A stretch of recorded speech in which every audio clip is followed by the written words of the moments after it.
Finally আজকে আমাদের পদ্ম ফুলটা ফুটেছে। কালকেই ভেবেছিলাম যে তোমাদেরকে দেখাবো, কিন্তু কালকে ফুলটা ফুটেছিল, ফুলটা ফুটে দেখছি আবার কিছুক্ষণ বাদে আমি ভেবেছি যে ছাদে যাব ভিডিওটা করব, কিন্তু যেই ফুলটা ফুটেছিল ওটা আবার ছোট হয়ে কড়ি হয়ে গেছে। আমি তো অবাক হয়ে গেছি যে এটা কি করে হলো। তো আজকে প্রপারলি ফুলটা ফুটে গেছে, তো চলো তোমাদেরকে দেখাই। এত সুন্দর লাগছে ফুলটা, এই যে ফুল মারাত্মক সুন্দর, কেমন লাগছে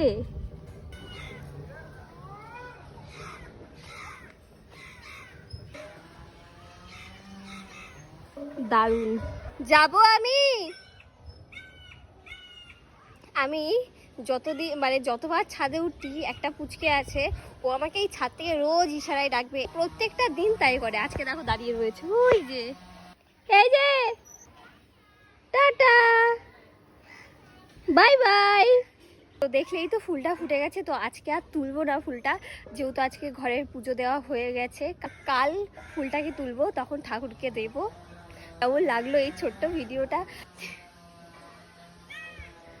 আমি ভিডিও করছি, পাশ দিয়ে আমার বোনরা রয়েছে, পড়াশোনা করছে এখন, ওরা হাসাহাসি করছে। ওই যে কি বল, হাসছিস কেন? লজ্জায় চলে গেছে। তো ভিডিওটা এখানেই শেষ করছি, দেখা হবে পরের কোনো একটা ভিডিওতে। টাটা।